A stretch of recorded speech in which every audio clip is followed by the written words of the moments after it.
Hello everybody, my name's Steve, I'm the British Railroader, and welcome to this episode which kind of coincides with the 4th of July Independence Day weekend. So happy belated 4th of July for yesterday to all of my American subscribers, viewers, and of course my friends. Today I want to take a short look at the subject of modelling North American railroads here in the UK. And when I talk about North American railroads, I do include Canadian and Mexican. But obviously the majority of people that are going to be modelling American railroads will be looking to the USA for prototype inspiration. Now, this is a subject that if you get into the nitty-gritty of it would take hours to go through. And let's face it, I know that you guys don't have that kind of time.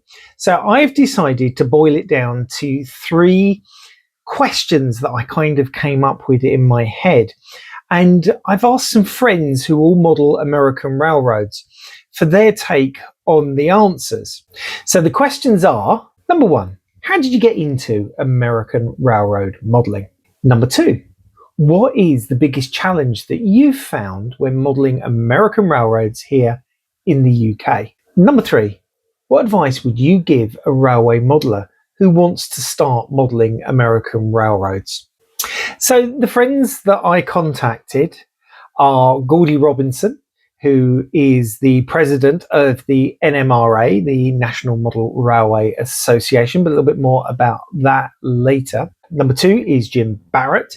He's a YouTuber and he and I have become online friends, often discussing bits to do with our model railroads. Number 3 is Andy Knott, a fellow American railroad modeller, and he's also my nemesis in our arguments between which decoders are best, Soundtrax or ESU lock sound. And number 4, last but not least, is Keith Rainshaw. Now, Keith is a YouTuber. He owns a layout called CSX Wrensville. As you can tell, I have no picture of Keith because Keith and I haven't met yet. Keith is going to be bringing his layout to the Shoebury-Ness Model Railway exhibition here in Southend-on-Sea in August, and I'm very much looking forward to meeting him there, and he has promised that I can have a go on his layout. Okay, let's start with question number 1 and look at how me and my friends got into North American railroad modelling. Now, for me, it all began when I was 16 years old with Budweiser. Now, before you all start thinking that this was a bad decision made because of underage drinking, I'll put pay to that. So when I was 16, in the late 80s, my parents took me and my sisters to Florida. And I'd been into model railways for a couple of years by that point, and I was really excited to see what trains I would be able to see in America. And for the first week or so, I saw nothing. Not realising that America's not quite the same as Britain when it comes to railway frequencies, etc. And this was the 80s, so this was the real downturn in things like passenger traffic, etc. Anyhow, one day we decided that we would drive from Orlando over to Tampa to go to Busch Gardens, which is a theme park, and it was built around the Budweiser brewery. And when we got there, I went off on my own, as I did. Being 16, you don't want to be stuck with your parents and your little sisters. And I came across this entrance where trains came from the main line, brought in, now I can't remember what, but I seem to remember boxcars, maybe tankers, and they were brought in to the Budweiser factory. They were switched, they were loaded, unloaded, and then taken out again. And I stood by this gate for, it must have been a couple of hours, watching all of this happen before me, and I was absolutely hooked. And so the next day we were going to a shopping mall. I went to Toys R Us because it was the only place that I could find that sold model trains, bought some bits, and that, as they say, is history. I've never really looked back since. Now, Gordy's story is a little bit different to mine. His was more to do with the fact that his dad collected model trains. but wouldn't let Gordy kind of play with them because, they were quite expensive models. But Gordy's dad had a friend who modelled the New York Susquehanna and Western Railroad and would take Gordy to the local NMRA meets, and Gordy got into model railways through that way. And because his dad wasn't interested in American trains, he didn't care what Gordy did with his American models. It meant that Gordy was then able to develop an interest, and he soon started collecting HO American models. For Jim, it was different again. He was really struggling to get inspiration for something original in 00. He had lots of ideas, but nothing really infused him. And he was looking back at some old photos from a trip to Canada in 1999, and he started researching some of the American short lines. And from there, he found the Morristown and Erie, which fitted exactly what he was looking for. And that started him down the American model railroading route. Now, for Andy, it was a bit like me. He went to America in the late 80s, basically to watch some baseball, got invited to sit in the cab of an F40.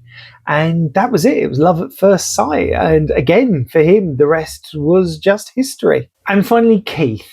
He found that he was going to exhibitions and seeing these small, well-detailed American-themed layouts that were very achievable.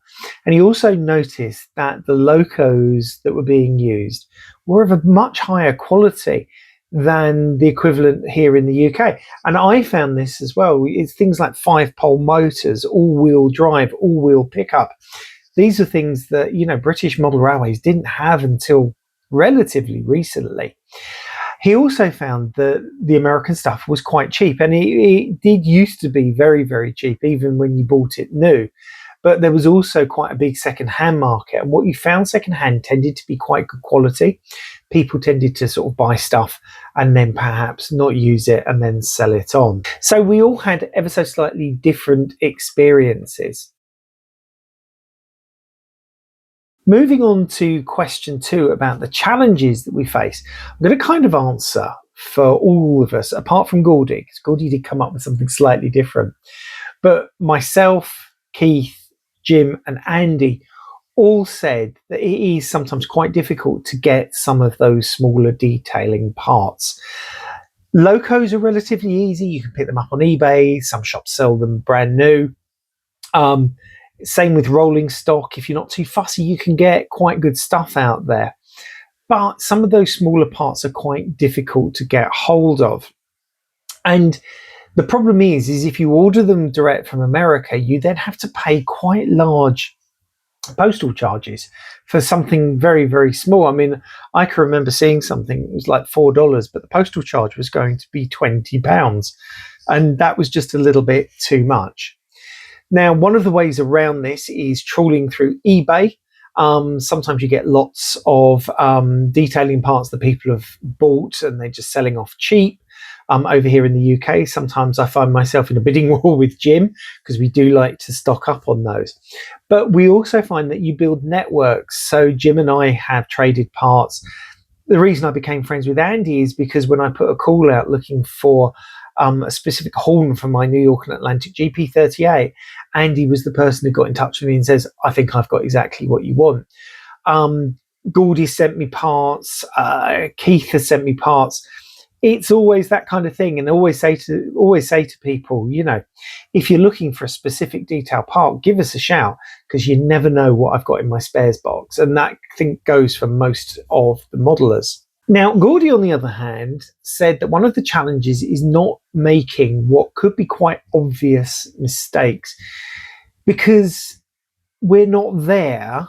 We can't just go and see the prototype. Now, as you guys know, I was lucky enough to go to America this year, and I got to see the New York and Atlantic Railroad.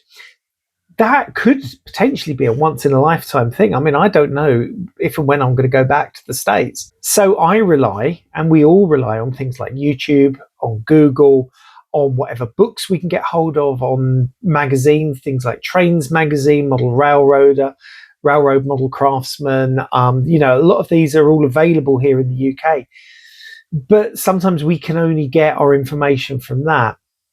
social media has made it a whole lot easier to make friends in the USA who are normally quite willing to help us with information. You know, I've got a number of American friends, like my good friend Andy Blenko, who I stayed with this year in Pittsburgh. And sometimes I'll have a question and I will just message Andy, and if he doesn't know, he normally knows somebody who does. And again, there's my friend Dave down in Texas. There's Alex Bagaski, who I'm friendly with on Instagram.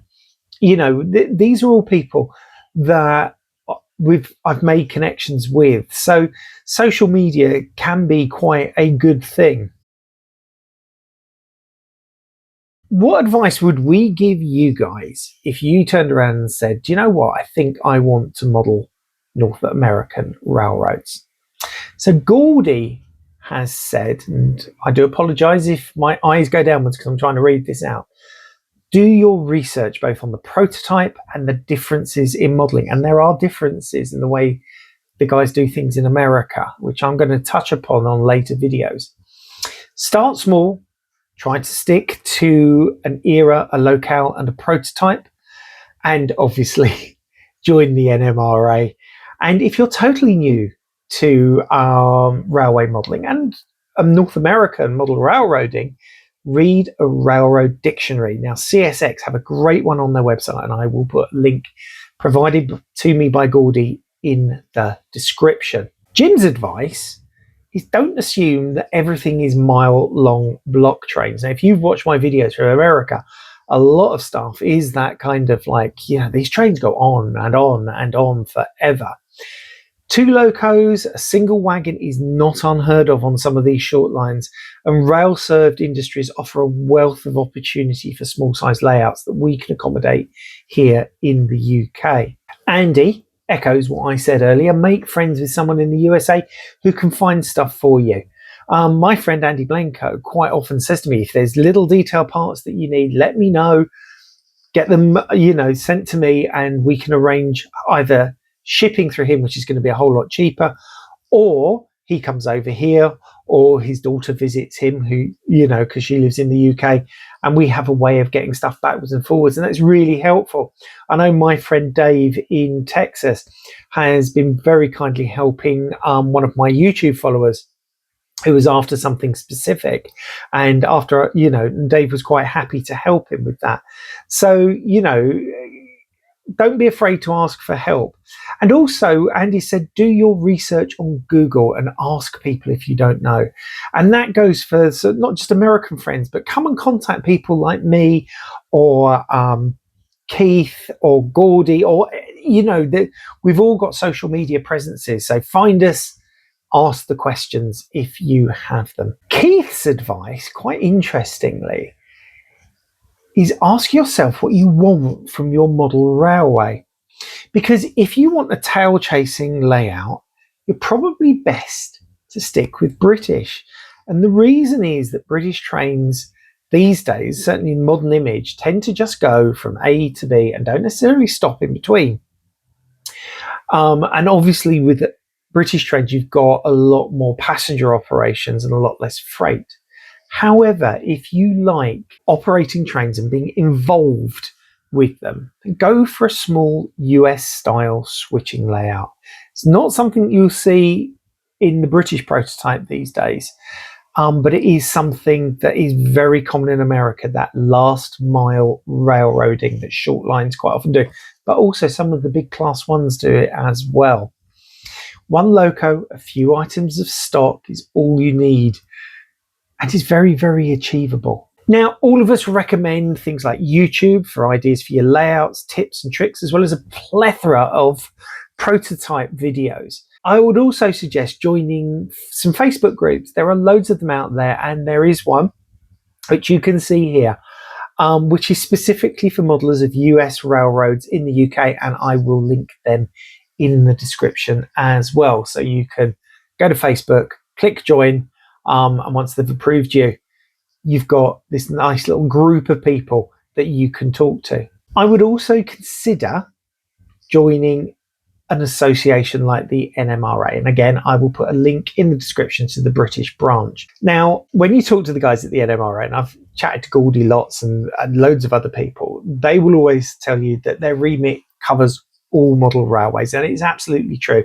I've been to their exhibitions, and whilst they're predominantly American stuff or North American stuff, there have been other bits and pieces there. But because they're US based, they are inevitably more American focused. And their British region has members from all over the UK and beyond, has regular exhibitions and open days, and they will definitely have the kind of prototype models that you're interested in. So consider joining the NMRA. It is worth the, I can't remember how much it is each year. Isn't that terrible? Now remember that eBay can be your friend, but it can also be your enemy. So you will find lots of American model railroad stuff on eBay. Some of it is of questionable quality because it's quite old and very basic. Some of it is right up to date, very, very high quality, quite often quite well looked after. Do your research though, because sometimes sellers on eBay perhaps put some unrealistic prices next to some of their models. I can remember once that I got a sound fitted Athearn Genesis model for like 120 quid, which was a bargain. But then somebody else was selling a lower quality model that wasn't sound fitted, wasn't even DCC ready, and they were trying to sell it for the same price, and it wasn't worth the money. So do a little bit of research, but there are some great bargains out there. And there are some very good sellers. I do sell things on eBay occasionally as I, change collections and whatever. But yeah, I'm not going to link anything at the moment. I haven't got anything on there unless you want to buy a hairdryer. Now, finally, my advice to you is if you want to model American railroads, just go and have a go. Okay? You are going to may have a few false starts. You are going to make some mistakes. I most certainly did. You are going to be impressed by the massive basement empires that you will see in magazines like Railroad Modeler, or Model Railroader, sorry, and Railroad Model Craftsman, which are totally unrealistic for us here in Britain because we just don't have that kind of space unless we are very, very lucky. However, look at the books by people like Lance Mindheim and Tom Klimowski. I will put a couple of links again in the description for you for their books on Amazon, which are easily available over here.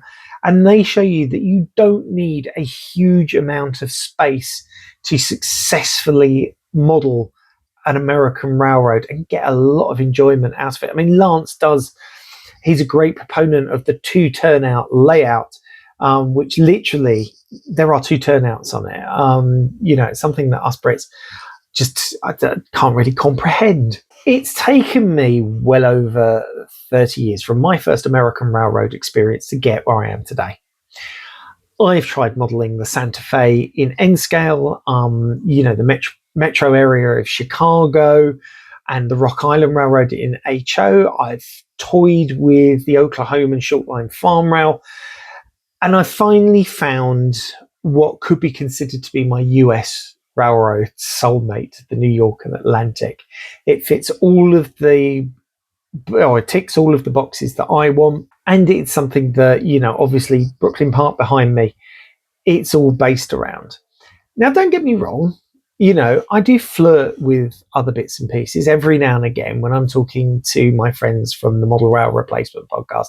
They're forever trying to tempt me back into British railway modelling. And sometimes I look at things and think, oh, that looks really, really nice. I mean, I had a brief flirtation with TT, which I've very quickly got over. But US modelling is what I love, and I think I'm going to be in this space for quite some time.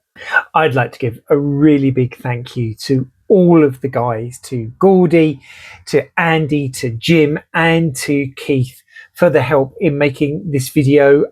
Thanks, guys, for getting back to me so quickly with your answers, and I hope I haven't misrepresented anybody in the video. Okay, that's it for this episode. Thank you so much for watching. If you've enjoyed the video, please give it a thumbs up. If you haven't done so already, then please subscribe to the channel. It's totally free and it helps the visibility, the more subscribers that I've got. If you do subscribe, a little bell will come up, click it, press all, and you will be notified of all my videos as they come out. If you have any comments or questions, post them below, or you can email me on this email address that's coming across the screen right here. I'm also available on all of the social media sites, so pick your favorite one, go on, click follow, click like, all of that kind of thing, and you can message me through these as well. YouTube in a moment is going to suggest a video for you to watch. If you've seen it already, then maybe you'd want to go over to the channel and have a look through I think it's almost 200 videos that I've got on there now. I'm pretty sure there's going to be something that you like. But once again, thank you so much for watching. I hope that you've enjoyed this video. My name's Steve. I'm the British Railroader. I'm saying goodbye for now. Bye bye.